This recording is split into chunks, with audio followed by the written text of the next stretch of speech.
Hi, I'm Mike. And I'm Dave. And join us every Thursday for a new episode of Two Player Bros, a podcast about two guys who play way too many video games. Join me and Dave as we talk about the latest in Xbox, PlayStation, PC, and VR news, previews, and reviews. We have it all, and we play it all. And join us every other week for Post Game, where we play through and dive deep into our favorite modern classics and new releases. That's Two Player Bros, available every Thursday wherever you get your podcast, part of the Forgotten Entertainment family.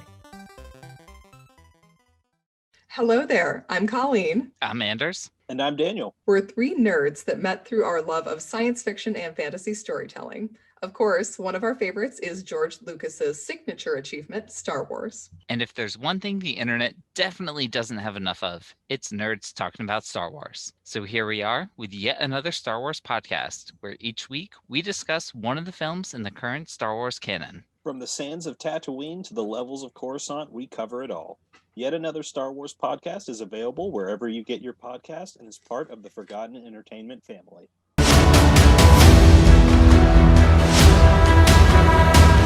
Hello there, everyone, and welcome Nerdy Knights to the well-rounded table to Bohemian Geek Studies, where we take extremely dorky dives into our favorite fandoms. I'm Colleen McMillan, Jedi Master and Rebel Scum collaborator, and currently crying over twin sons. It's fine.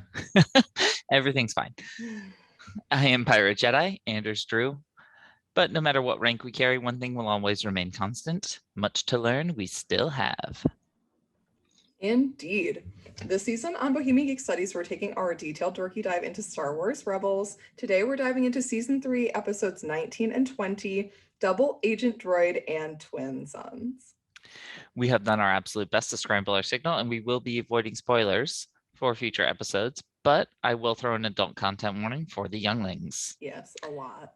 Without further ado, let's hop on board a stolen shuttle with Wedge and those cantankerous droids as we explore our holocrons of knowledge. Colleen, why don't you go ahead and punch it with that first holocron? Yahoo! Here we go. Our first holocron is the Journal of the Wills. This is where we go over our plot synopsis for this week's episodes. Starting off with Double Agent Droid. This is such an adorable episode. I always forget how cute it is, and then I watch it and I get very happy and very excited. Wedge and to Zeb and Ezra's comic delight. They are so excited about this. Chopper and AP5, what a great team up, are taking a stolen Imperial shuttle to a destroyer in order to steal access codes to help the rebellion in its imminent attack on Lothal. Finally, we're getting there. Time. It's like the basement in Attack on Titan, guys. We're finally fucking going back to Lothal. Wedge gets them in because he actually does know how to do his job. And AP5, who is delighted to be in charge, a lot of delight in this episode for everyone, leads Chopper to a terminal. However, Chopper is his usual disruptive self, so AP5 goes off to do the mission alone. Never usually a good idea to wander off on your own. Yeah, but you know what? Sometimes in a group project, you just got to cut the fat loose. Just be like, you know what? Fine, go away. I'll do it myself. I'm the only one who's going to get graded on this now anyway. I'm taking you all down. Meanwhile, Imperial security identifies Chopper as a known rebel infiltrator associated with Phoenix Squadron. While Chop is plugged into the terminal, they take control of him, which is really super scary. I did not like this part. I was also really annoyed at them when they were like, no, he's an older model, obsolete, like out of date. I'm like, you shut your mouth. Yeah, keep your freaking Chopper's name out of your mouth. Stop. They do manage to take control of him, though, and they want to get the coordinates to Chopper base from him. Unfortunately, they aren't in Chop's memory banks, so they remote control our murderous droid pal, maybe, in an attempt to get back to Phoenix Squadron to get the data. AP5 notices almost immediately that something is wrong with Chopper, but Wedge doesn't believe him at all. Even after AP5 storms into the bathroom to talk to him about it, which may be one of the funniest things that has ever happened on Rebels. Absolutely.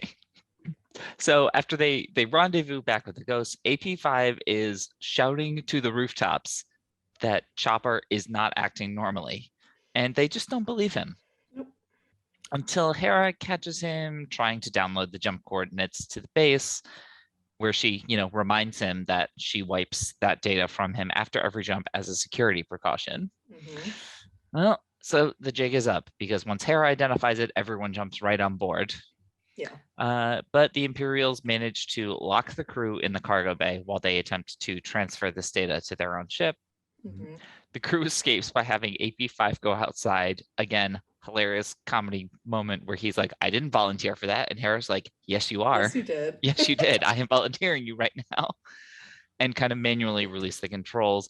But in the struggle, he is ultimately shot off into space as a result.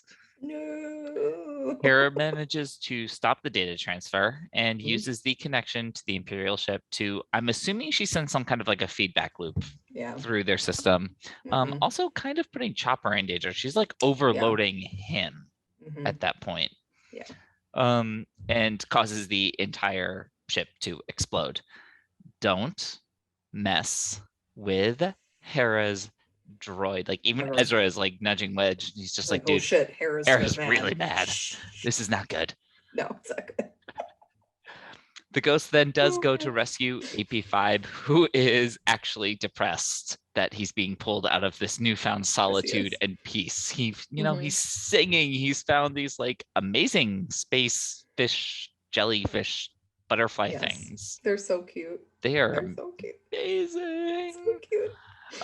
And right away the family is back to bickering. You know, Wedge, I think, calls Chopper a trash can because Chopper is back to insulting everybody now that he's back in control of himself. And physically beating them. But Hera watches above with a nice little smile on her face, like, "Oh, the kids are playing back. Yeah, the kids are fine. Everything's fine." Oh, I love that episode so much. It's so good. The musical portion is so precious. It's wonderful. No, it's beautiful. I want an extended version. Yes, I would like an entire music video of just AP5 with the little creatures singing out in open space. Oh my gosh. All right. Next, one of my favorite episodes is probably a top 5 episode for me for Rebels, which will be funny later, I'm sure. Twin Suns opens on Maul in the desert, where he very hilariously loses it and just screams, Kenobi! And you can just like probably feel Kenobi somewhere being like, I feel a disturbance in the force. Just a little one, that's just a minor one. He's in the desert on Tatooine because Twin Suns title means we're on Tatooine. He's desperate to find his nemesis and decides to get Ezra to help him do it because it's much easier when you can make somebody else do your work for you. Ezra awakens to the Jedi holocron, playing the recording of Obi-Wan Kenobi, warning all remaining Jedi to stay away from Coruscant. This is back in Revenge of the Sith. Ezra is convinced this means Kenobi is alive and that he must be found. But Kanan and Hera aren't so sure. Like, good call. Yeah, like it's probably a trap. Like it's definitely a trap. It's definitely a trap. And Ezra's like, sure, it's going to be a trap, but we should still go. It's fine. Ezra points out, though, that Bail Organa confirmed Kenobi's death because he had to. He's literally like the only one who knows where Obi-Wan is. Hera tries to get Ezra's head in the game. With the attempt to attack Lothal so close, they really need him to stay focused. He agrees. He is their intel person for Lothal. Yes, he's the intel person. The person. He knows everything about Lothal. So they do need him to coordinate this attack. He ultimately, though, steals a ship and flies off to Tatooine. Because of course he does, because we need the plot to move forward. But also it's very in his character. Yes. Unknowingly, Chopper is in tow. Hilarious. Love it. And you could tell he's like not so sure of himself as he's doing. He's even like saying, hope you guys can forgive me in the future. Just to himself. But he's not like, I'm right and they're wrong and there. No, this is something he thinks he has to do. Yeah. And he thinks he has to do it alone. So after he lands on Tatooine, Ezra finds the Sith holocron and is promptly attacked by Tuskens. Because you landed on Tatooine in the middle of the night in a canyon. Of course, there are Tuskens. Yes. He manages to get away, and Maul basically kills all the Tuskens. Yeah. And then Ezra is officially aimlessly wandering the desert until he starts kind of force hallucinating Maul standing there next to him. Not really clear on how much of that is a hallucination, how much of that is like pushed by Maul, how much of it is real. It's very, very fluid in terms of what's going on there. It's like a fever dream. Yeah. But eventually Kenobi does find him, starts to, he gives him some water. He kind of nurses him back to health, builds a nice little campfire at night.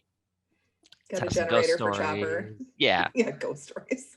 They tell about this young man who slaughtered an entire Tuscan village. The Devil Blade. And Obi-Wan tells Ezra that he can't get involved in what's going on. Ezra's trying to convince him that, yo, you need to come back to the rebellion. Like, what the hell are you even doing here? And Obi-Wan saying that he's playing his part and Ezra has his to play. Yes. And everything he needs to help the rebellion is back Yes. at Chopper Base. I do have to say the holocron was not wrong. Because Ezra said, show me what I need to destroy the Sith. Right. And it shows him Obi-Wan, and Obi-Wan is technically taking care of Luke, who will destroy the Sith. So the holocron's like, here you go. This is what we got. Well, Rey will destroy the Sith, but... Well, that too. Yes, Rey also will destroy the Sith. In this iteration, in this decade, Obi-Wan is very important for keeping Luke alive and in the loop. So that's why the holocron's like, well, here you go, Obi-Wan Kenobi. I don't know what to tell you. Also, your other friend also wants to know about Obi-Wan Kenobi. And also, Obi-Wan he's a wise, older figure who can tell Ezra what he really needs to know. And it just so happens that what he needs to know is turn your ass around and go home. Yeah, go home. Ezra is kind of confused about all this, but Maul ultimately interrupts for real this time. Yeah, he's here. So Kenobi tells Ezra the direction to head in order to find a ship that can take him home. He heads off into the night while Maul and Kenobi discuss their pasts together and why Kenobi is in fact on Tatooine. Maul Such an ultimately electric scene. It's so electric. The tension is building, and then it cracks very quickly. Maul gets to it. He gets to the heart of the matter. He said, Obi-Wan must be protecting something. No, it's got to be someone. And on that, Obi-Wan ignites the lightsaber. They face off. And Obi-Wan Kenobi finally finishes the job he started back on Naboo. Maul dies in his arms after stating that this chosen one will in fact avenge them. Ezra takes Maul's ship back to base and apologizes for leaving. Everyone's kind of okay with it. The team resumes prepping to take back Lothal. Got the sense Ezra wasn't really gone that long, like maybe a day, day and a half. A little while, yeah.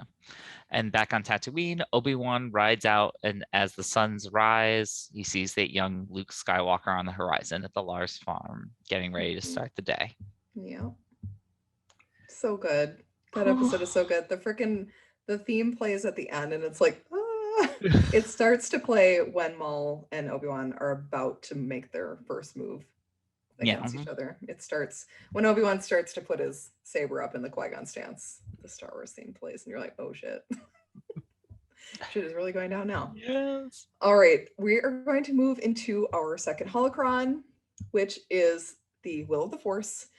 For this holocron, we'll be exploring the themes for today's episodes. I'll start us out with our episode themes because Anders has a little bit to talk about for our series theme. Episode 19, really no theme besides don't mess with Hera. Just don't do it. A life lesson for everyone to learn. Yes, I'm sure there's things in there about autonomy and, being open and receptive to the people around you. But no, it's really the lesson of that episode is don't mess with Hera. Also, listen to your droids. Listen to AP5, listen to C3PO. Don't just keep telling them to shut up. They know shit. They're very smart. Please listen to AP5. Episode 20, our theme is holding grudges and letting go. We're going to talk a lot about this later, but let's just say that Maul is great at holding grudges and Obi-Wan excels at letting go. Yes. Takes him a while to get there, but he does eventually do it. Yes. Moving into our series theme, these really start to deal a lot with the bigger picture. Both of these episodes hint at the larger picture beyond just their own individual main plot. The droids are on this mission to help the coming attack on Lothal, connecting that particular episode with the main plot of this season and kind of tying it back to Rebels as a whole. This idea that they are doing this larger attack and, we started on Lothal, so now we are finally going back. And then during Twin Suns, the picture is actually even larger than that. I mean, this picture spans the entire franchise. The Chosen One bringing balance is kind of the main thrust of what Star Wars is, or at least the Skywalker saga. Mhm. and Obi-Wan and Maul have had their place in it, and they have been chasing each other across one film, 2 TV series, Yeah. and some comics, and Yeah. probably some other novels that I can't think of right now. But these two have been at it for so long. So this is the Yes. final culmination of this, and Maul and Ezra's arc that's been going on all during season 3, starting at the end of season 2 with Twilight of the Apprentice. And Obi-Wan is he's better at grasping the bigger picture than Maul is. Obi-Wan is grasping this bigger picture of the entire galaxy and their place in it, while Maul is very much focused on himself and his own kind of tiny, narrow view of things. Yeah. He's got his own narrative and he's not looking. I mean, I think he kind of was at first when he wanted to go to Malachor and get the Sith weapon. Like, he's more thinking big there, taking out Palpatine. But even then, it's only for himself. Yeah, he's only in it for never himself. Good of the galaxy kind of stuff. No, or even the good of anybody else. Mhm. Even though it probably would be good if he did end up killing Palpatine and Vader. If he has that weapon, it's not going to be good for anyone else. No. It's just not. And maybe Ezra. You never know. Yeah, Ezra. He'd be like, "What's up, Ezra? Come on, hop in." God. Oh, take a hint, Maul. He's just not that into you. Stop trying to make my apprentice happen. It's not going to happen. I need to find out if that's already a meme. If not, I need to make it. Okay. Yes, I agree. And again, our major series theme, we would be remiss if we don't mention Ezra's realization at the end of Twin Sons that he needs to be with his chosen family. And he goes back and he's like, you guys are my family and it's time to go home. Yeah. It's just a great. Sweet. Oh, man. All right. Well, let's move right into our third holocron, the Galaxy's Populist. This is where we explore the characters and relationships featured in these episodes. And Colleen, I'm going to let you run with this one for a little bit. Yep. Woo, Maul, folks. My God. He's gone full crazy. He's gone. We have to start with Maul and Ezra. I sometimes wonder if Maul's connection to Ezra is the only thing basically keeping him, quote unquote, together, because he's obviously long gone at this point, but he still is able to connect with and manipulate Ezra really easily. Like, he still has one connection left. I mean, even when Ezra knows that he's being manipulated, Ezra is well aware of the fact that Maul is manipulating him here. Yeah, he's still like, "What's up, Ezra? Come on over to Tatooine. Let's see if we can find Obi-Wan together." It's so great. He's still calling him his apprentice too. Just wild shit from our guy Maul. I don't think that Maul would have let Ezra die if Obi-Wan hadn't shown up, because he does that like despairing voice in Ezra's head where he's like, he's dead, he's not coming. But then he's like, let's see if I can make this work and make Ezra even more like miserable so that he will be my apprentice. So that he will be my apprentice. They're like, ooh, let's see if we can turn this to our advantage here. If Obi-Wan hadn't come by though, I'm pretty sure Maul would have been like, God damn it, let's go, apprentice. I can't just let you sit here in the desert. He's counting on Obi-Wan's like helpful nature to kind of come and save Ezra. This is the culmination of their relationship. And in the end, Ezra won't be tormented by Maul ever again. It's like, it's kind of sad, because like Ezra actually found a connection besides Kanan, even though it was a bad one. It still keeps him connected to the dark side, which might be important later. We never know. His connection with Maul is broken. Doesn't mean his dark side connection is broken. He still is like a little shit. Like, he disobeyed orders, freaking left Chopper Base after everyone told him not to. Like, please don't. We need you here for a very good reason. Like, it's not like we're grounding you and saying you can't go. Like, we're saying you can't go because we're trying to save your home planet. Yeah. Trying to that save thing you've been begging home. us to do for the past like year and a half. We're finally gonna do it. Freaking begging, and then he's like, "Oh, I'm just gonna go fuck off to Tatooine and see if Obi-Wan Kenobi's alive." Oh my gosh, he's very much like Luke here. We get a lot of Luke in Ezra here. He's got that impulsive nature. It's really cool seeing them kind of in the same place because they're the same age. They actually, I think they used like a season 3 Ezra as the model to put Luke in those scenes at the end. They're so close. They're very similar Ezra at this point is farther along in his Jedi journey than Luke. I mean, Luke doesn't even realize he's Luke force hasn't sensitive started yet. yet. Yeah, he's he hasn't started. He's still, He's a bullseyeing baby. he's still bullseyeing small animals for fun. Yeah, I can hit wombats. They're no more than 5 meters. I do like that Ezra's involvement in the rebellion is also about the same length. If you really look at it as Luke's, Yeah, it's about very close. They just don't 3 intersect years-ish. really. Yeah. Because Ezra starts at 15 and he's 19 at the end. Luke starts at 19 and I think he's 24, 23, 24 at the end Yeah, he's about that. of Return of the Jedi. So they basically have not parallel journeys, but they have that little tiny intersection and then they go separate. It's like, yes, symbolism, everyone, woo! Narrative patterns, let's do it. Yes. Speaking of overlap, guys, we finally see Obi-Wan freaking Kenobi. Yes. Or as Maul says it, Kenobi. That scream, Sam Witwer, bringing it home. I love that so much. Oh God. So Obi-Wan and Maul. Maul, he brings out a lot of very complicated feelings for Obi-Wan. Mm-hmm.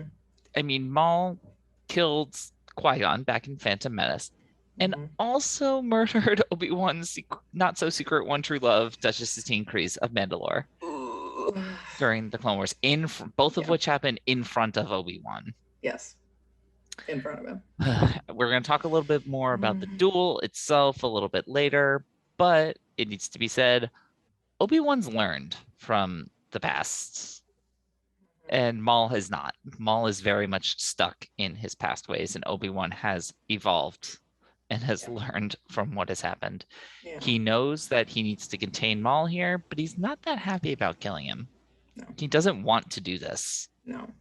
He's a very sympathetic man in heart, and he can tell how much pain Maul is in, most of it that he caused, and he can feel it just radiating off of him through the Force. Yeah. So he puts this dark side user out of his misery, and he takes pity on Maul, telling him Luke is in fact the chosen one. We'll talk a little bit more about that revelation, quote unquote, later. Yes. And that they will ultimately be avenged. Because Maul has kind of always been obsessed with Obi-Wan, even during Phantom Menace, when he was chasing down him and Qui-Gon. He was kind of focused on Obi-Wan for a little bit as this his kind of counterpart, the apprentice. Yes, they're both apprentices around the same age. Yeah. And it is his rage and his anger with Obi-Wan in particular, not just the Jedi as a whole, but Obi-Wan in particular, that fueled him and kept him alive so long when he was on that trash planet and let him put together the scorpion legs.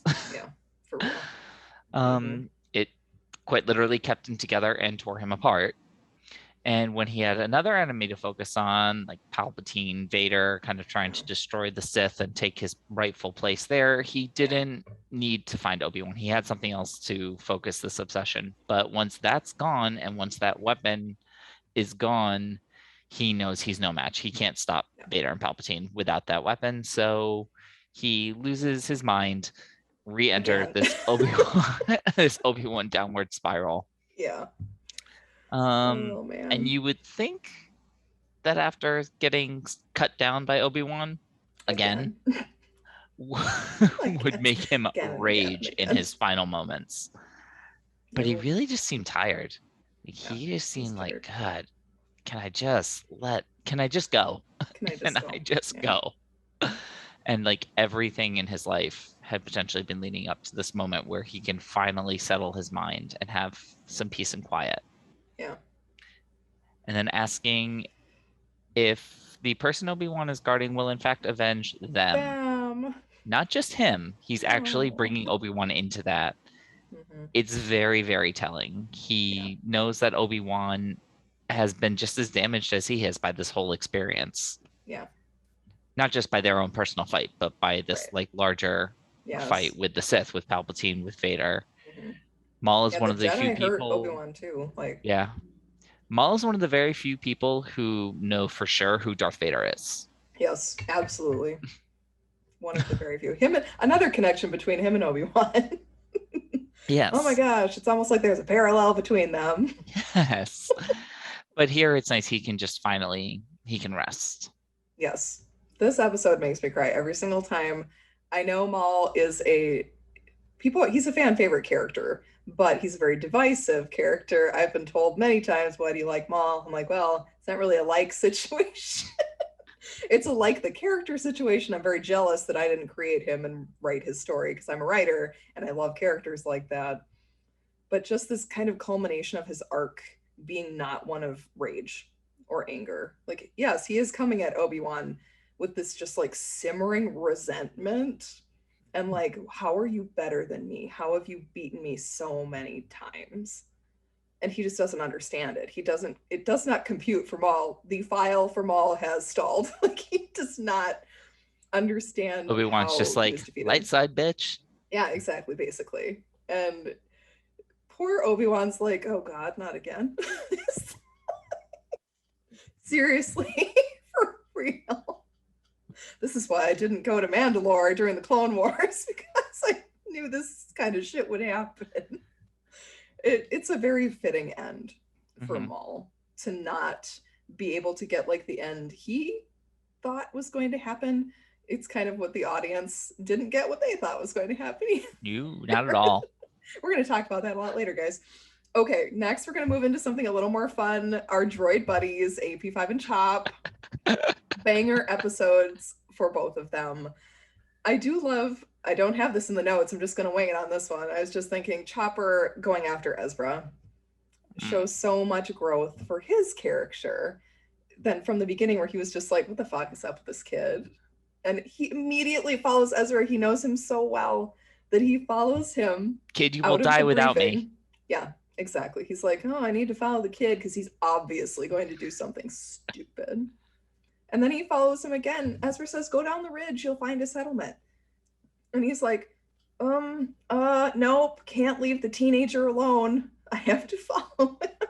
Also makes him smarter than, I guess it makes him a little smarter than R2. Yeah. He's like, I'm not going off by myself. Are you kidding? Do you know what's in those things? Yeah, there's probably exactly. Jawas somewhere. Yeah, I don't want to get picked up by the Jawas. Ew. Be part of some goddamn flea market and get sold to the Lars family. Boring. It's going to be so boring.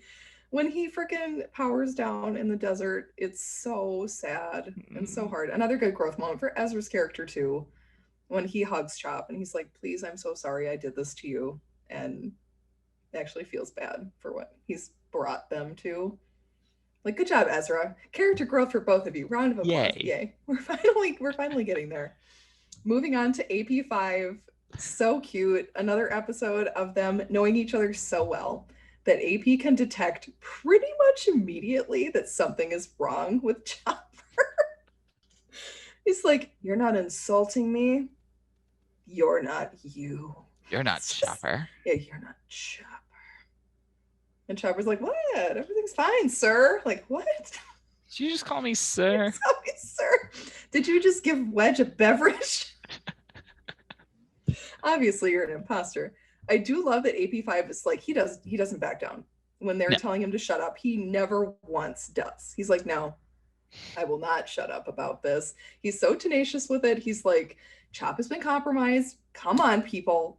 What is wrong with you? I do his spacewalk too. It's both funny and a little sad because at first he kind of panics. He's like, no. And then he's floating out there with the creatures and he's just like, this isn't that bad. I can sit out here until my battery runs dry. So good. I do love that he's proud of being part of the rebellion. He gets really cranky when he thinks that Chop is kind of insulting him and his place in the rebellion. Yeah. Like, he went after it, AP. He's like, I'm part of this rebellion too, and fuck you. How dare you? Definitely. Also, I love that I love how far he's come in terms of just like sentience. Like when he sends the other like inventory droid away, he's like, I can't fucking believe I used to be like these people. Gross. Yeah, I'm not like these Imperial droids anymore. Ew. He's gotten so much better. And then, of course, we have to talk about Hera and Chopper I love this so much. Don't mess with her, droid. For real, people, she will kill you. Literally, she will kill you all. Yes. We, like Andrew said, we were kind of like concerned when she sent that feedback loop back through Chop because he's like smoking. His body is smoking. Like, what is happening here? I mean, she does have to think quickly. She doesn't really know what's on the other end. So she doesn't really know what she's destroying. She just knows that it's going to overload something and stop these people. So that's what she's trying to do. She also probably doesn't know if Chop will be like permanently damaged from what they did to him. So she's like kind of ragey right now. And she's just going, fuck you. I will destroy you. You've killed my droid. And then when he comes back, she's like, oh, thank God. It's like, But still, he was smoking. Hair up. Yeah. Our poor babies. All right, then let's move into our fourth holocron. This is Binding the Galaxy Together, where we have our homages, Easter eggs, connections, callbacks from these episodes. Colleen, start us off. We have quite a few today. There were a lot of fun ones in this episode. So first off, we have LT, which could stand for lieutenant, which I love because they're usually like perceived as douchebags in like all the military movies. So it's the lieutenant that gets shit wrong. This is LT-319, the human controller and officer in the Empire's Information Office, which is a nice way of saying he's going to tattle on you if he finds out about you. He was voiced by Josh Gad, which I love. Fantastic casting. He was designed to actually resemble Pablo Hidalgo of the Lucasfilm Story Group. He also recorded the temporary voice until Josh Gad could record it. It's like, yay! Interesting. I love that stuff. Yes. Next up, we have Anything You Can Do, I Can Do Better. I can do anything better than you. If that banter back and forth between Chopper and 855 sounds familiar, it almost definitely should. Yes. The words come out of the song Anything You Can Do, which originally comes from Ivan Berlin's musical Annie Get Your Gun. Yes. And I can virtually guarantee you've heard it somewhere before, whether it was in a movie or a show. It is more or less omnipresent throughout pop culture. Yes. Probably in a Gatorade commercial with Michael Jordan and Mia Hamm. Yes. No, you can't. Yes, I can. No, I think they've also done, I think it's also been in like a Reebok commercial. If you live in anywhere with Charter Communications, I'm pretty sure it showed up there in their commercials. It's everywhere. Yes, such a good song. I love it. Okay, next we have the Cybernetic Implants. We saw these on Zebo back in season 1, but these guys seem to be enjoying their upgrades and are just fine with being kind of more mechanical. Although their leader guy seems to be a little bit more cognizant of what's going on, so he has a better control over himself as opposed to the other ones who seem to be a little bit more robotic. Yeah. Although they are acting, I mean, they're kind of acting a little bit like a hive mind. To the point where we have resistance is futile.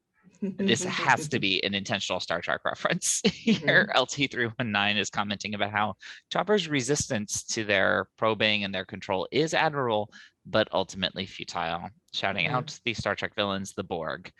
Coming back, Picard Season 2. Borg Queen's coming back. Very excited. I love Alice Krieg. I'm ready. I'm ready for this. I'm ready for Picard Season 2. It looks great.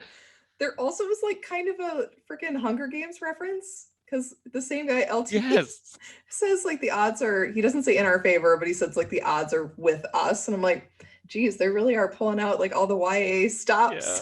This episode was great. Okay, next we have the little creatures, little babies that were floating out in space with AP, our baby knee rays, kind of like manta ray creatures. The guys are related to Tibides, who are those actual like flying manta ray things that were attracted to the Phantom in the mating call episode. They're also related to Minox, which are the guys that can survive in open space. They can be found on planets as well as in the void of space. So unlike the Purgil, who pretty much are always out in space. Unless they're down in the clouds. Yes. Yeah, they can go in Atmo, but I don't think they ever like go on land or anything. Next up, this is an episode of firsts for Star Wars. So you talked about the design of LT before, how he was designed after Pablo Hidalgo. Yes. It is in fact the very first appearance in Star Wars of eyeglasses. Yes. Which also makes less sense when you that he's got the cybernetic implants, like they couldn't fix his eyes. His eyes are that bad, folks. And it is also the first ever appearance in Star Wars of a toilet on screen. Gotta go to the We refresher. did have the first appearance of actual plumbing on screen was a few episodes ago through Imperial Eyes when Callus has a sink. Yes. But Yeah, not a sonic shower, like actual water. actual water. But dude, poor Wedge. Poor Wedge. After everything with the droids, he's just like, you know what? Forget it. I am flying solo, which is more or less impossible in Extreme. You definitely need the astromech for that. Yeah, they do like all the navigational functions in But an then, X-Wing. I mean, an X-Wing doesn't have a bathroom either, so. Yeah, he'll be fine. He's just in the cockpit of the X-Wing. The freaking astromech can't walk in on him. Oh my gosh, yes. Okay, we have a Luke sighting as well as an Obi-Wan sighting. That is, of course, Luke Skywalker at the end, running towards his little house when Aunt Beru calls him. The debate is open on whether or not they were able to use a recorded version of Aunt Beru from A New Hope to call out to him, or if it had to be dubbed over. It sounds really close. It's really close, It but really it's, does sound close. yeah. I would think that it would. They could. I know use it, they tried to find it, but I couldn't find any confirmation as to whether or not they were ultimately able to use it. It sounds good. Still sounds like Aunt Beru. And then we have, oh, this guy's so cute. Obi-Wan is approaching them riding a dewback, which is a common Tatooine species that we see stormtroopers riding in A New Hope. Those little lizard guys, they're not like fast really or anything, but they're like tanks that can just keep going. Yeah. Next up, during the duel, we have Obi-Wan's stance. So really kind of going a bridge between the old and the new here. We see Ben Kenobi go through several lightsaber holds. You know, he's got the kind of two hands low when he ignites. That's very much like he does have on the Death Star against Vader. He's got the over the head, two fingers out that Ewan McGregor, and then ultimately the animated Clone Wars version used throughout that series. He does eventually use Qui-Gon's stance from Phantom Menace. We'll talk more about that in a little bit. Yes. And then we have Maul's moves. Poor baby. When Maul finally goes in for the kill, he uses the same maneuver that he used to kill Qui-Gon in the Phantom Menace. Unfortunately for him, Obi-Wan has learned from the past and is able to counter very effectively, which is why he took the Qui-Gon stance in the first place. Oops. And lastly, again, kind of bridging the old and the new, when we have the hologram of Obi-Wan from the events of Revenge of the Sith, it is being voiced by James Arnold Taylor, who voiced the character during the Clone Wars series and based it on Ewan McGregor's voice. However, when we get to the older version of Ben Kenobi, he's actually voiced by Stephen Stanton, who based that performance on Sir Alec Guinness' voice from A New Hope and the rest of the original trilogy.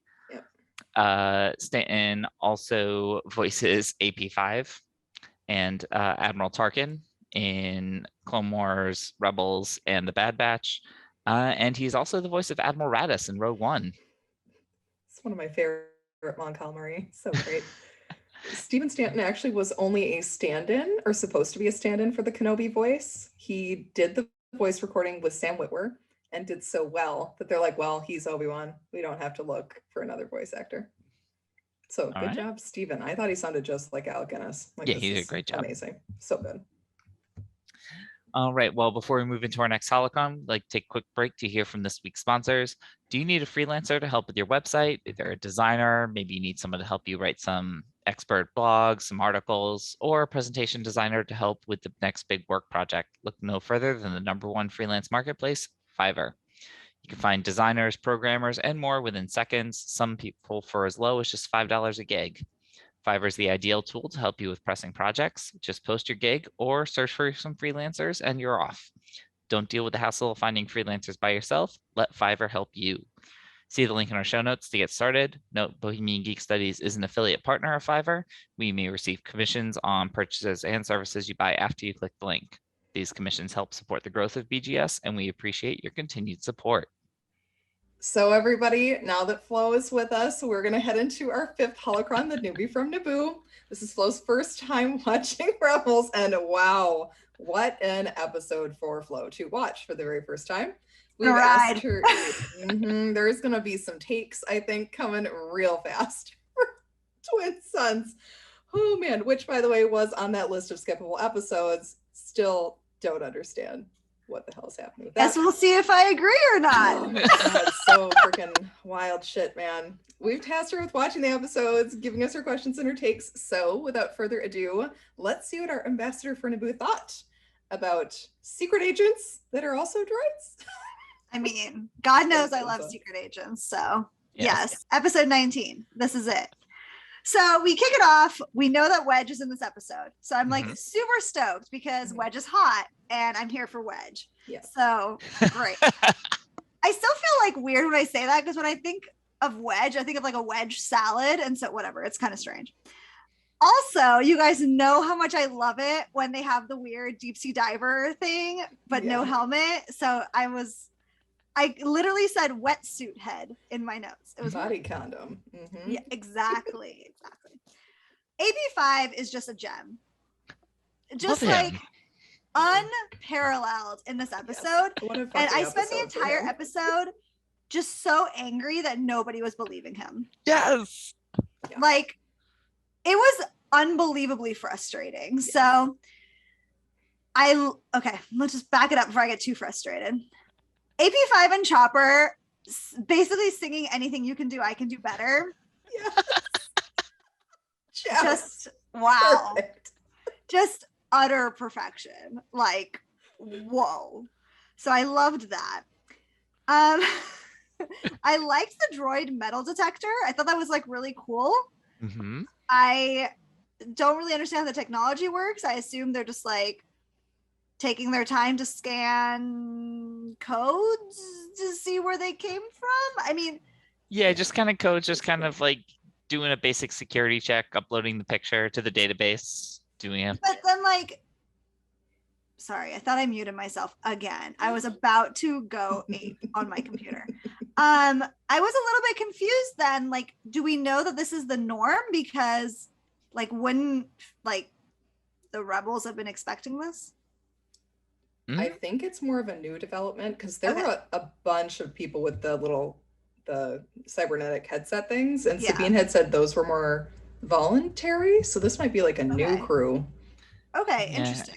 And we know that they knew about Chopper from a memo that Thrawn had circulated. So fucking Thrawn. Thrawn.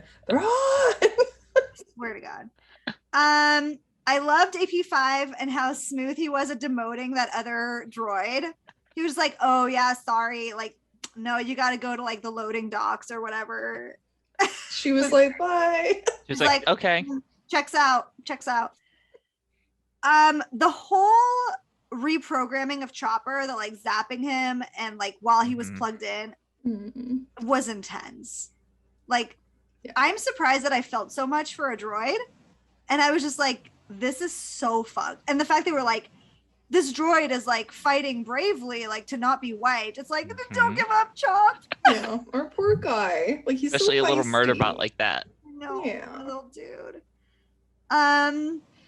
Okay, I was pissed at Wedge at this point because it was like very obvious that Chopper was not being himself. Yeah. And it's like, Wedge, take like 1 second to be like, something is off here. Yeah, he's just happy not to be annoyed. So he just disregards it. Trust me, I get that. As a teacher, I 1,000,000% get that. It's just like, shut the fuck up. Yeah. But like, you're also in charge of this mission and you only are taking care of 2 droids. So, excuse like, me, AP5 is in charge of this mission. You're right. I mean, honestly, AP5 definitely was in charge of this mission. Like, what did Wedge actually do? He just like flew there. He flew the shuttle and he had the right protocols and codes to land it. Yeah. They would have needed a human signature too, like a life sign. It's just 2 droids. They would have needed a different cover. Okay. Well, I don't feel like he did that much. No. He peed. Well, he tried to pee. Yeah, he tried. Okay. So my favorite part of this episode is 1,000,000%. AP5. I'm going to read my notes verbatim. AP5 talking to Wedge with his dick out. OMG, LOL. Is what I wrote. Like, what? So I watch Rebels with the captions on. Actually, I watch everything with the captions on because I love captions. God, you're so weird. And the captions say, Wedge unzips. And then immediately AP5 comes in. It's just like, what is Wedge happening? zips back up. No, he never zipped back up. Oh, I thought But he made like a hand motion, which There, is kind of weird because Star I Wars can isn't tell supposed to have you. zippers. I can tell you that We the know they don't have caption- underwear. The captions have never stated that Wedge zipped back up. So I'm just That's assuming that his hysterical. dick was in his hand the entire time. So thank you. That's canon. Or Wedge. Wedge is So I like a love teenager too, so he's like, "Oh my god!" I know, he's like, no, privacy. I just felt really bad for AP5 the entire time. He just like wasn't being believed. And then I was like willing, finally, when they went back, I was like, please God, Hera, like believe him. But she like didn't get there fast enough. No. Also, I was really annoyed that Wedge would like believe Hera so much faster than AP5. Yes. This Oh, definitely yeah. felt like Mhm. super Oh, yeah. droidist. Weird. Yeah, droidists. Yep. They It was always just- forget the droids. It was just gross. Like this like brought Wedge way down in my esteem. Then they got trapped, which was really intense. Like I was Yeah. very nervous. And like Yeah. we kind of already knew that the cargo bay would open up. And I was very nervous about that because that's like my nightmare. Yeah. It was very scary. I wrote the bald Imperial guy is actually pretty competent. Yes. Overall he was very Like- confident at his job. He really was. He I was almost did very it. impressed. He almost pulled it off. He was this close. Mm-hmm. So that was very All good. he had Good to job. do was like send an update with what he was doing as he was doing it, instead of being Yes. like, no, we'll wait to be done. Yes. Well, The that's probably because of hubris. Vader. They're afraid of Vader. Don't send Yeah. anything until Don't it's send anything until you confirmed. have a success story. I mean, fair, but yeah, also no. They should. AP5 and Chopper in space was great. Hmm? Also, the blasters again. I know, it's so funny. Then Hera was like super pissed, and I loved it when she called that guy a Sleemo because you know how much I love the word Sleemo. So that was great. Highly recommend. Mhm. Hera remote blowing up that ship was insane. It was so cool. Like I don't Seriously. really know how that's possible, but it was great. It was so good. Yeah. Space Chopper science, we coming don't- back. When she was like, "Come back to us" or whatever, I was a mess.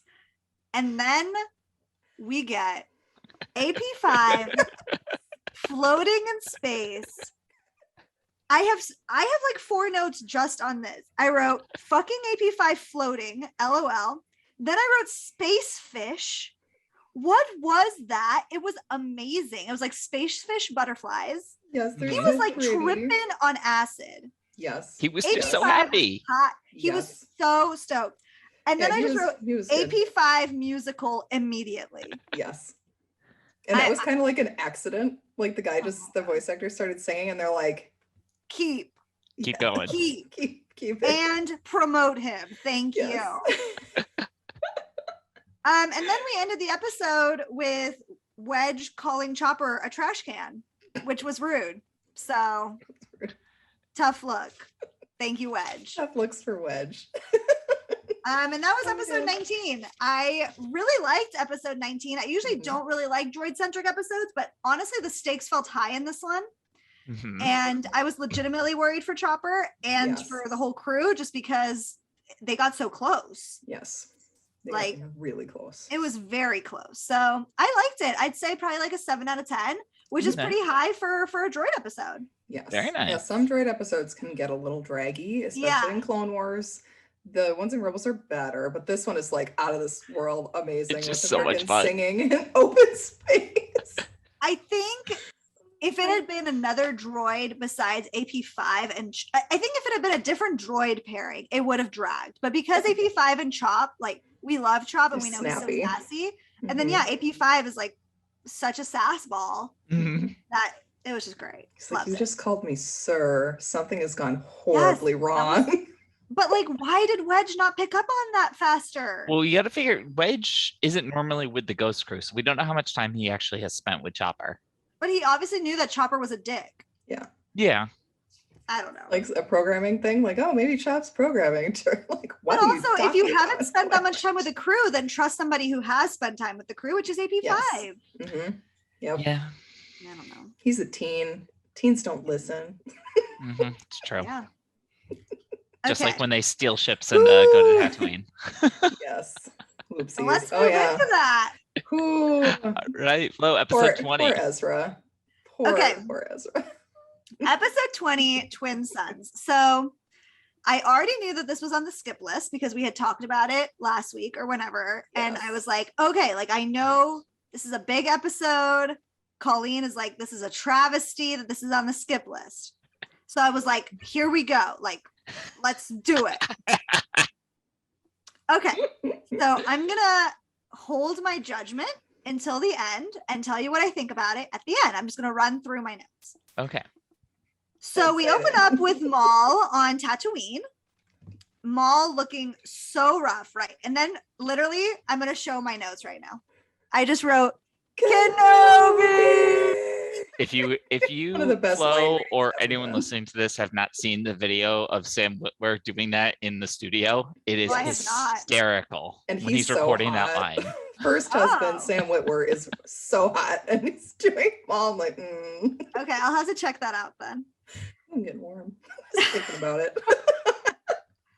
So I definitely felt like this was a tad dramatic, but I also liked it. It's so and good. Like we knew that like he was looking for Kenobi, but I was kind of like vacillating with like, is he looking for Kenobi or does he know about Luke? So whatever. So that it was nice to just get that for sure. He's looking for Kenobi. Maul is just creepy as fuck. He's gone. He's lost it. He's like completely he's gone. Gone. Yeah. It was very scary. The reference to A New Hope was great. Like there's a New Hope and the little like hologram. I just felt super bad for Ezra that he's being manipulated again through the Force like that. Yeah, I just felt really sad for him. I hoped that he had learned his lesson last time, but it's also, how can you learn your lesson from like, what if it's real? You know, it's the Harry serious issue again. It's like, but what if this is the real one this time? Big Harry Order the Phoenix vibes. So big. Here. Every time that Ezra has these like, you know, Force calls with Maul, it's very Harry serious. I just wrote, yes, he is hiding on a backwater world, Hera. Like, yes, he is. Good reason, but yes. So then Ezra steals the ship. A little too easy to steal the ship, I think. And then he did the whole like, I can't hear you in the cockpit thing. That was pretty funny. And he's off to Tatooine, not realizing that he's got Chop with him. I don't know what he would have done if he hadn't had Chop with him. I think he would have gone crazy in the sand. Like at least he probably at least he had to talk to somebody or like take care of somebody. Yeah. I just wrote, use the holocron at your peril, Ezra. Like, what is he doing with that thing? How have they not chucked it out of a window? It's got some great value. It's too powerful. Like if somebody picked it up, that would be bad. It's also, so Kanan keeps them, but I mean, okay. Well, maybe he should like keep them under lock and key so Ezra can't use them. Yeah. Okay. Then those fuckers, the Tusken Raiders. Literally, I was like, fucking kill them. The men, the children. They're the dogs. The dogs killed them. They're the dogs. Maul killed them all. Honestly, like Annie had the fucking right idea here. Like, just end them.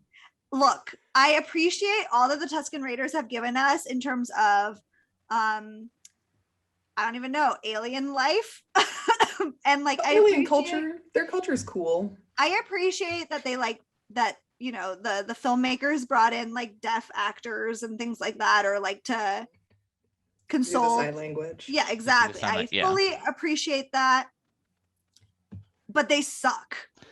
You get a little bit more of their culture if you read. It's Legends now, but the Kenobi novel. I don't give a fuck. They suck so bad. They're pretty bad here. I mean, they're very territorial, so they're definitely going to go after Ezra. But like Ezra as a kid, I mean, whatever. Honestly, like after what they did to Shmi, there's no coming back. Like I'm done with the Tusken Raiders. They can fuck right off. So I wrote Maul slaughtered them. ... Dogs ? I'm sure he would have if they were there. He would have because he doesn't want Ezra to die. Like that's not on his agenda. So he's like, well, Ezra can't take out the Tusken Raiders. Guess that's my job. I will, yeah. So I did have a question. obviously we know that Tatooine has twin suns, dual suns, a binary sun, but I didn't realize that they had binary moons. So that was kind of a cool thing to see. I mean, I guess lots of places have lots of moons in these worlds, so, but it seems like they had 2 in that shot. So I mean, it was pretty cool. It was a nice contrast to the sun, so I like that. Ezra's the moon and Luke is the sun. And Juliet is the east.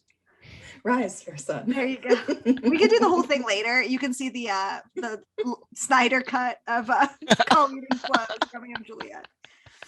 I just think splitting up from Chopper was such a bad idea. Like, why did that even cross your mind? Like, you take the ridge and I'll take the stand. What are you talking about? Ezra, you've got no idea where you're going. Stop it. Yeah. Stop it.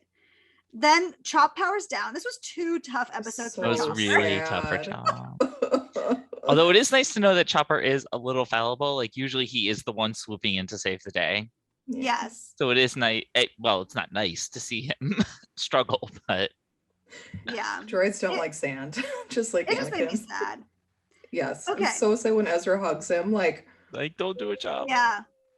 That was very sad.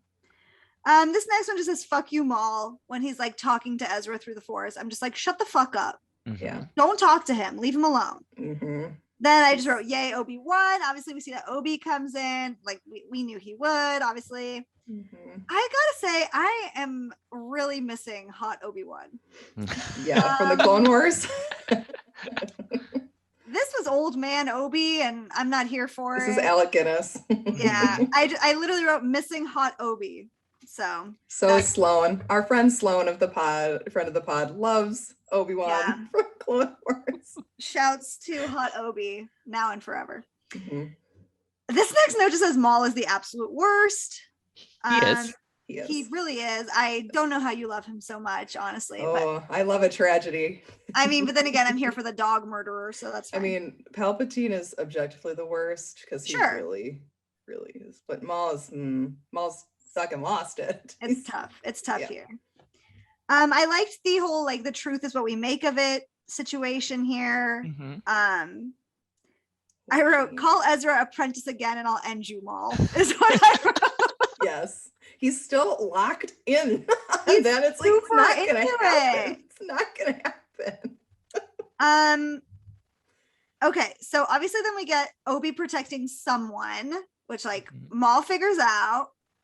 It's Luke. Spoiler alert for anybody who's listening to this and has not seen the original trilogy. It is Luke Skywalker. Ever heard of him? Okay.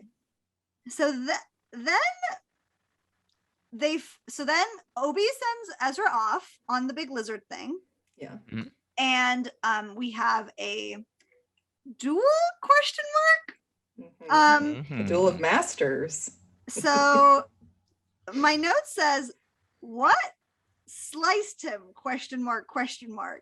Yep, pretty much. Yes, he sliced him through the torso, basically all the way up. I could not tell. Obviously, like you could tell that he sliced the lightsaber, right? Cut it in half. So that was obvious. Obviously, his head is right behind that.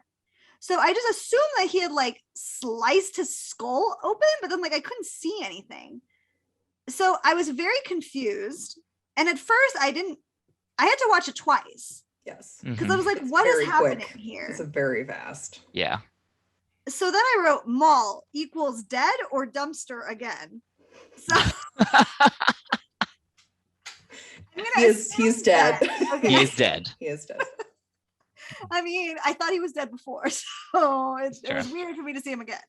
This was like the whole point of his arc in Rebels was to have him finally die. Okay. All right. I'll get to that in a second.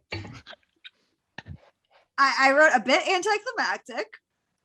You're not the only one the who first one to so. say that. I'm sure when I first watched it, I was like, yeah, stared at the screen for a while. So then Ezra goes home, right? And I thought he was going to be in way more trouble with mom and dad, but they were super chill. So that was interesting. I love the you brought a Mandalorian you're my fighter back. Family. Yes. When Ezra was like, "You're my family," that was so cute. And then of course we see Luke in the distance as the episode ends, and we see old Ben just like looking on. So we see that. Yes. I'm not gonna lie. To me, it's skippable. Not gonna Wild. lie. I knew you were gonna say that though. I mean, here's the thing. Like, I think it was a really important episode. Like, obviously, we saw Obi-Wan. Like, we saw Obi-Wan. We saw Maul die. Like, that's huge. We went to Tatooine. We saw Luke Skywalker. Like, this should be an unparalleled episode. It is. I'd have to disagree. Like, it's so hard because you didn't see all of Maul's Clone Wars stuff. Well, that's the thing. I think hard. that's part of it, and I think we touched on this earlier, Colleen, when we were talking about themes and this idea of the bigger picture. If you want to talk about something that just more has to do with the bigger picture, this is like a culmination, less contained within Rebels. Like it polishes off the Ezra Maul thing from this season. Yeah. But it is so much more of a big picture, tying this into the whole thing, which if you haven't seen like everything in Clone Wars with Maul, then you're not as invested in that idea. You're more invested in like Obi-Wan seeing Luke and being like, which again, you're only doing that because of the original trilogy. You're not doing that in the context of Clone Wars. Right. I think there were so many really great pieces here. And I don't know if I needed more time.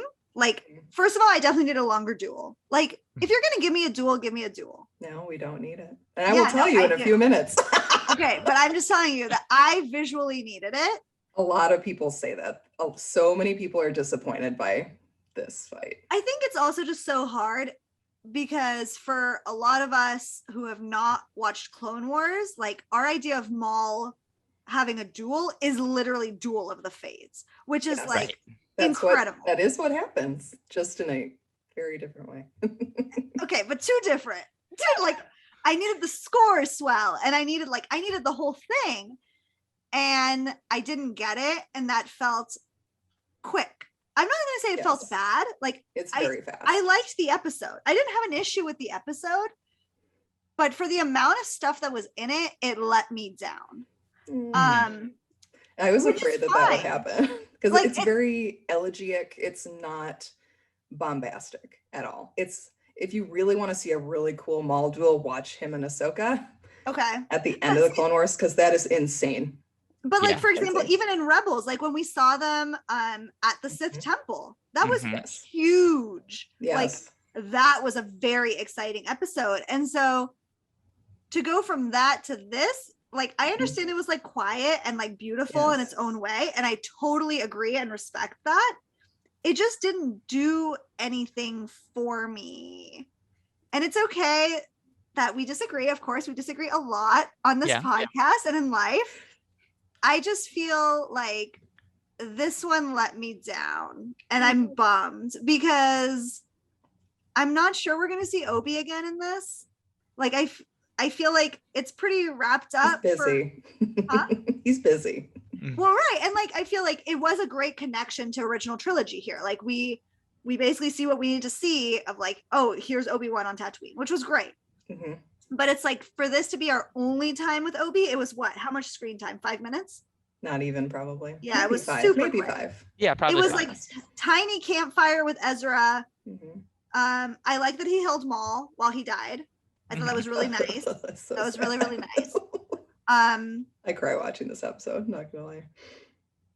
But that was it. So yeah, because he's not big in Ezra's life. No, he's not. And which that was kind of sad. Like, that made me feel sad because it's like there's only so many Jedi left, and you're just like letting this kid walk away from you because of this other kid. Like, he has to. Like, he's got Kanan. And he's got, I know, but it made me feel he doesn't even really like confirm to Kanan that Obi-Wan is alive. No, he doesn't. He doesn't. I don't know. For me, like, it made me feel like Luke is Harry and Ezra is Neville. Yeah. And it's just like, that is a very good comparison. Ezra is important to me, and like, he's important to us in terms of like, this is his show, like, this is Rebels. So to treat him like a second class Jedi because he's not Luke Skywalker, like, fuck off, Obi-Wan. Like, come on. Obi got a job. He's not moving. I never like really understood the Luke thing anyways, like keeping him in the dark for so long. Like start training him earlier. What the fuck is wrong with you? I think that was Owen's fault. I think that's Owen's fault, a lot of it. But Obi-Wan could have like pushed. Yes, like who is Owen? Shut up. Like, Owen, you don't get a say in this. No, sit down. Sit down. Well, you can't get a proper Arthurian thing, an Arthurian comp if King Arthur is in the know from the beginning. Okay, that's fair. But like, Owen, you're a moisture farmer. Calm down. Joel Edgerton played you. It's fine. I would say like, if I had to grade this one, I'm really struggling because again, like there were big moments. Mm-hmm. They just didn't overwhelm me big. Like I'd probably give it a 7. Like that's not bad. And that's being generous, honestly. Like it's a very I'm trying to be generous. And they're like excited because they're like, ooh, twin sons, Tatooine, Kenobi, this is gonna be awesome. And then it is so sad. And that kind of sadness really and quiet. How quietly Maul goes seems so against his character, but it's not. But especially in comparison to the huge Sith temple episode that we had, where it was like everyone is here and boom, boom, boom, and like the colors are beautiful and the score is just flying. And it's just like, then we get this. It's like there were 3 swings of the lightsaber. Yes. Mm-hmm. He goes through certain poses, which we will talk about. Yeah, Colleen, do we want to go ahead and get into this, move into the next holocron? Because I think we're going to be touching on a lot of the same topics again. Yes. So. We are going to go into the 6th holocron, the Conjecture at the Cantina. This is where we ask our questions about the episode and explore some wider Star Wars lore together. I'm going to start us off with what did Dave Filoni and crew have to say about these episodes? This is a big one for me. I love this episode. I did have to watch it twice in order to really love it. And then I only absolutely loved it when I did a little bit more research on it. Sure. Because there's certain things about it that are like, what the fuck were they doing? Or what were they thinking here? I tell a lot of people to watch Rebels. And I'm always curious what they're going to say about this episode, about the last duel between Obi-Wan and Maul. Most people are shocked at how short the fight is. Like I've had many people message me being like, what the fuck just happened? I was definitely stunned. I was like, oh when shit. I saw it the first time. I was just they like, wait. finally got to that part. And people are mad. Like I've had a couple people be like really mad that it wasn't like super crazy or they weren't like flipping all over the place. And that makes sense because I thought that's what was going to happen too. I was like, oh shit is going to go down. This is going to be insane. But Dave Filoni and his story crew didn't want that. They kind of ran through that option and they were like, it doesn't fit with Obi-Wan at this point in his life. It wouldn't fit with his character. It's supposed to evoke that kind of samurai duel where they're older, like these are old samurai, very experienced, who can just take a look, like one look at their opponent and know certain moves that are going to happen. So that's why they're standing there staring at each other for so long. It's because they're trying to figure out what each one is going to do.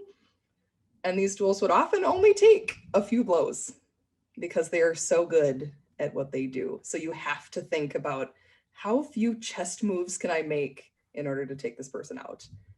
And that's what basically happens between Maul and Obi-Wan. There's a really great scene with Sam Witwer. He's at like a fan convention and somebody asks him about the duel and he gets so into it. He just like freaking gets into it. He's like, oh my God, I have to break down this entire thing for you guys and I'm really excited about it. It's so good. We detailed it a little bit above in our Easter eggs. Obi-Wan cycles through various lightsaber stances. He starts with his Clone Wars stance where he's got this lightsaber up here and he does the finger thing out. That is Clone Wars, Obi-Wan. Maul knows how to fight. Clone Wars, Obi-Wan. And then he goes to Alec Guinness pose with the 2 hands on lightsaber forward. And he's like, I don't know if that is going to work on Maul. We're actually going to try and do the Qui-Gon Jinn stance that got him killed in The Phantom Menace. Mm-hmm. Maul thinks he knows how to beat this stance. So he uses the exact same fucking move he used on Obi-Wan, on Qui-Gon in A Phantom Menace. For some reason, not realizing that Obi-Wan was there. saw this move. So Obi-Wan knew how to counter it. So Maul basically is taken out by his arrogance and his hubris. Just like, I got this. I can be this old sand rat in the desert. I'm finally here, finally gonna beat this guy. He already told Ezra, he's like, I'll see you later. Practice. Yeah. And he doesn't realize that the entire time, like, Obi-Wan is getting his measure, like watching him very, very closely. And in the end, Obi-Wan has more to fight for too. I appreciate all of this. I think it's really clearly was very thought through, and I really appreciate that. I think we could have gotten all of that and gotten a longer duel. I think that Obi-Wan did not have to go for the kill shot immediately, and that would have. He did. He had to save Luke. He did not. He did. No, just chop him in half again. Once Luke was threatened, he was done. Like that's true. He lights the saber as soon as Maul's like. Because he said he didn't want to fight. He's like, I can heal this old wound. So I think he was going to try and talk him down. And then Maul said, you're protecting someone. And Obi-Wan's like, nope. Nope, we're done. You already killed way too many people that I love. I can't save you. Like, Obi-Wan can't save him, basically, which is really, really sad. Obi-Wan wants to save people. Even Maul, which is fucking wild. Like, are you serious, Obi-Wan? You're trying to talk down Maul. He's nuts. Maul's also not quite as fast as normal. He's got sand in his gear legs. Yeah, he's wearing the gear legs. And he's probably a little malnourished and dehydrated, and he's gone. He's crazy. I do love that he doesn't rage against Obi-Wan at the end. Like, it's almost like he knew he was going to die. Like, for all of his bluster and his bravado, being like, I'm going to kill you now, Obi-Wan. But in the back of his head, I think he's like, I know I'm done. Like, there's nothing else left for me. Because Ezra's like, fuck you, I'm out. I don't want to be your apprentice. But I mean, he could have stopped. Like, like if he knew that he was done, why even fight? He has to. Like, he's compelled. He wants to kill. He wants to like get one win. Maul has like no wins. Poor Maul. Maul has had plenty of wins in his life. Maul has but he never counts them as wins. Yeah. He always is going back on the one thing that Obi-Wan chopped him in half. It's a little obsessive about that. It's so sad. Kind of a big deal. And I do love that he says, I said this earlier, but how Maul includes Obi-Wan in his, Luke is going to avenge us instead of just me. I'm like, Maul, you finally did it, a breakthrough. Oh, and now you're dead. You finally got there and realized this has all been like a horrible joke. Like, Maul's life is basically a joke that Palpatine perpetrated. Yeah. It's just so sad. But Obi-Wan like treats him like an opponent that should be paid attention to, which I think Maul is what Maul was looking for. He was looking for somebody to pay attention to him. And Obi-Wan finally did. And used all of his skills that he had to take him out really fast. Too fast, some would say. It was very quick. It was very quick. It was very like Kurosawa old masters fighting each other. Like, they would just stare at each other for like a really long time and not make any moves. And that's like Maul with all of the other ones. He's younger and he's fighting younger opponents too. So he moves a lot differently. Maybe I kind of wish that like Kanan had been there. Ooh, that would have thrown the dynamic into a crazy. I just feel like it was direction. missing something. Like, it was missing like maybe a witness. Like, I feel like I was missing a shot. Like, I was missing Ezra watching it, or Kanan watching it and panning to their face or something like that. Like, it was missing something for me. Well, you know, Kanan can't actually watch it. What the fuck is wrong with you? Don't blind jokes. Yeah. What the fuck? Wow. I mean, I think that's one reason why Obi-Wan sent Ezra away, is because he didn't want Ezra to see what was going to happen. And Maul let him go. Maul let him leave. Like, what? Yeah, Ezra can't read. That sign won't work on me. I can't read. Oh, well, Maul was originally actually supposed to be killed, Flo, in Twilight of the Apprentice by Vader.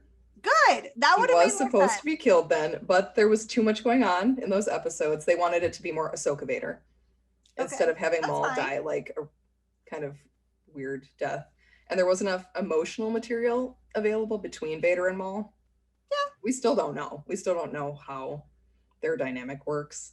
Instead, they moved his fate into Obi-Wan's hands, and then after his death, Obi-Wan does cremate Maul's body in the Jedi-style funeral. That's nice.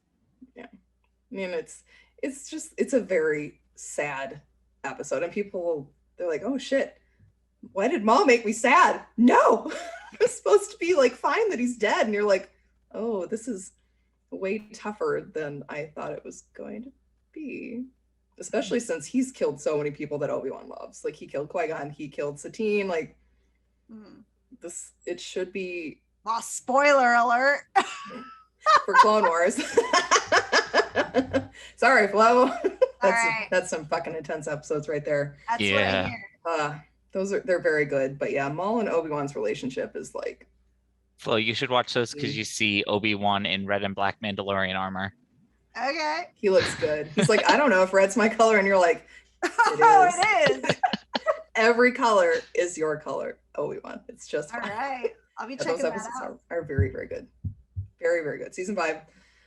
Next, this question has irked a lot of people too. The Chosen One question. Obi-Wan tells Maul that Luke is the Chosen One. Is this what he truly believes? Or is he just saying it to help Maul move on? I have my own theory on this, but I want to know what you guys think. Like, what is Obi-Wan doing here? Does he believe it? Flo, you want to go first? I mean, here's the thing. We've seen this before. Like, Obi has had a chosen one before. Annie was the chosen one who would bring balance to the Force. You were supposed to destroy the Sith, not join them. Yeah. So, if I was Obi-Wan, first of all, I don't know where he got this idea because I haven't seen it. Like, is there a person who told him that? Who told him that? Who told Maul?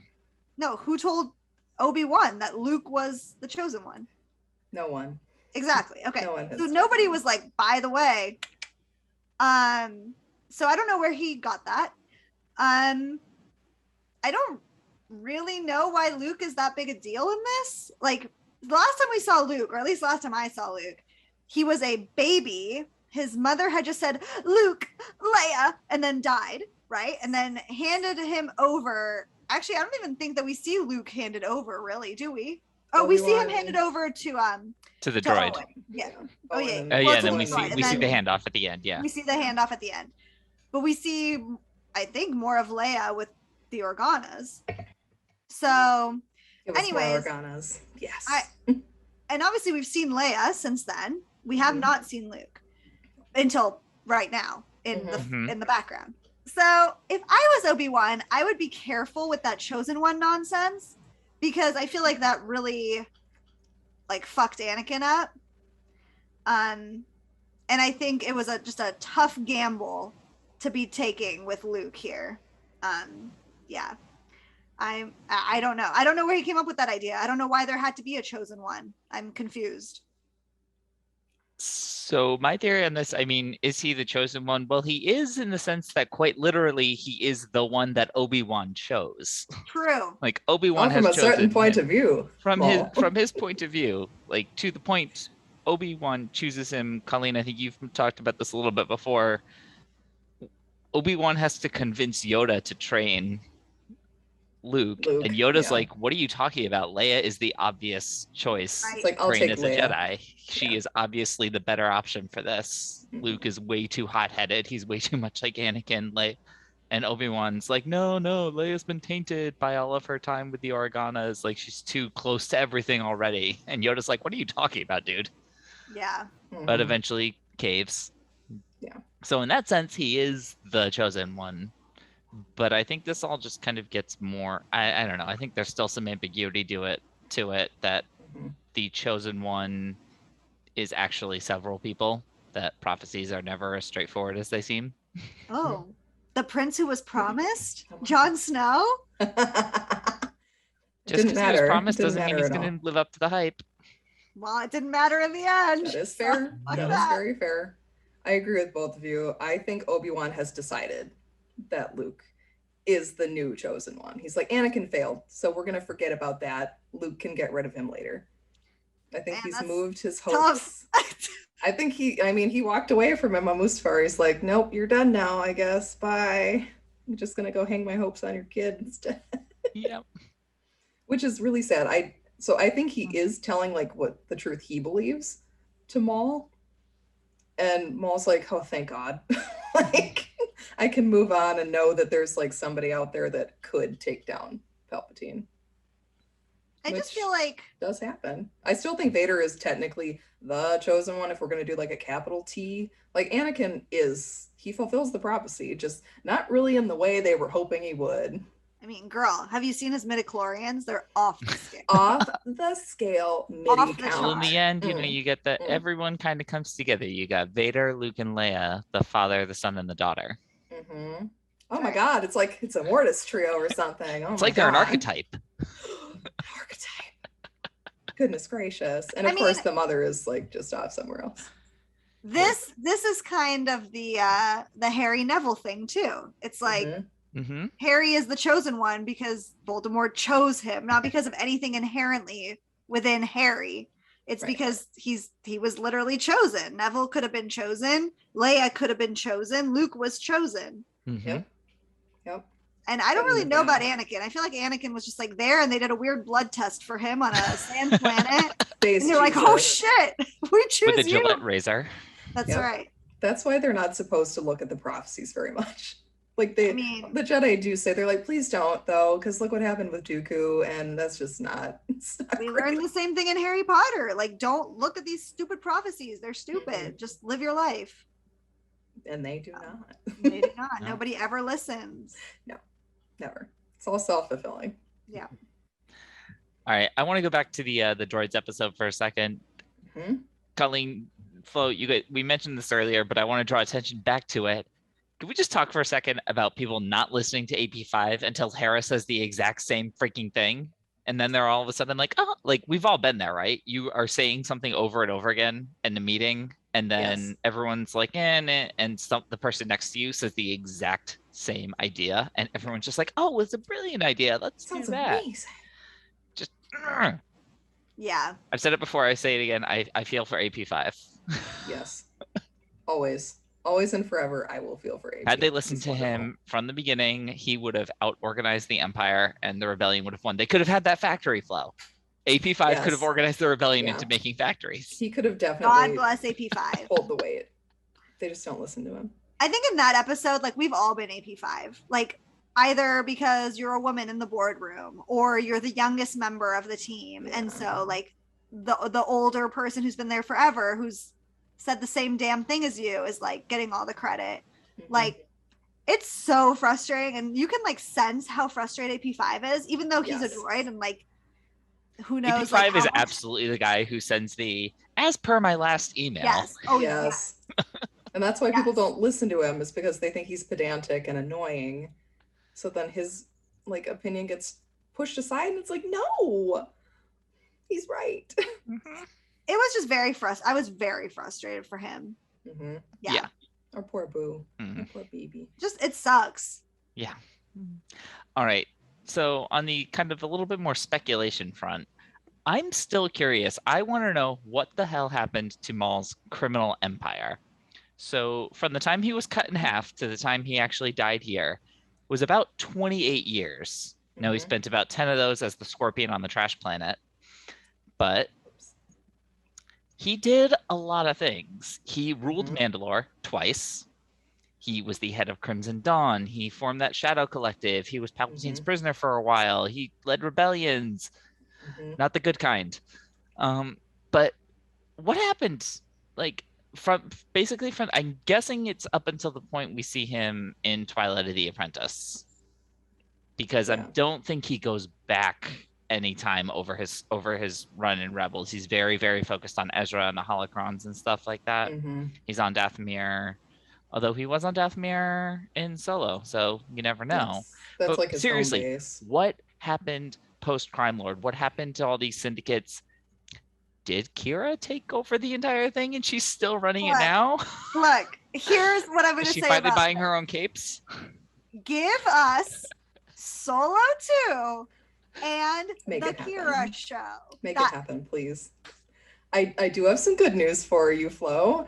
Hopefully this will become a film and or TV series at some point. Kira is leading Crimson Dawn in the War of the Bounty Hunters comics, which is set after Empire Strikes Back. So Han is in Carbonite. And she kidnaps him back from Boba Fett momentarily. She and the Syndicate are still active. She doesn't thaw him. She does not thaw him out. She's using him as a bargaining chip. She's using him as a sex toy. She's looking at him.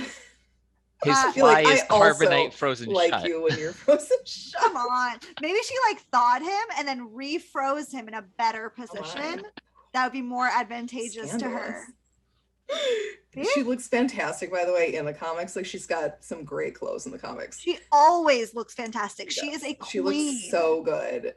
And she actually mentions knowing how to deal with Sith Lords in the comic.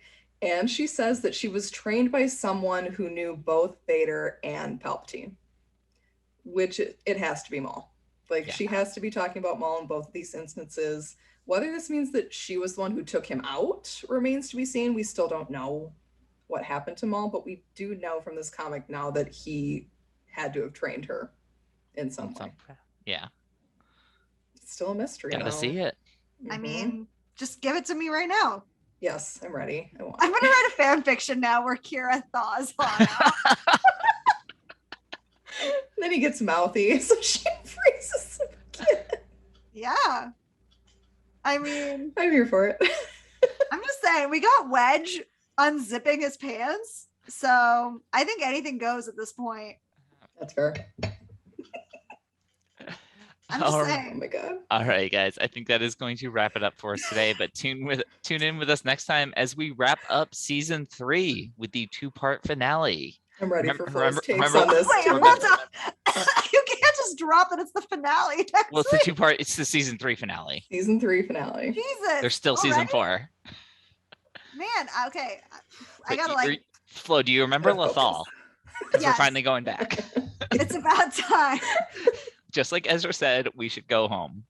We should go home. But until then, please follow us wherever you get your podcasts. Leave us some 5-star reviews. Check out our website at bohemiangeekstudies.com where you can watch all of our episodes. Enjoy Colleen's Book Corner. She's back on it, where she reviews Star Wars literature. And then contact us through email and social media. And as always, keep telling other Nerdy Knights to come and join us. It really does help. You can also head over to ForgottenEntertainment.com, check out all the offerings from the Forgotten Entertainment family, including yet another Star Wars podcast where we examine the different facets of Star Wars canon. So, until next time. The last time. Not the last time. We still got season 4. Oh, for the yes. For the double-bladed lightsaber. Double-bladed sabers up. And keep those episodes streaming. Bye, everybody. Bye, everybody. I'm just saying, when I write that fan fiction, I will put it in Colleen's Book Corner. I'm ready.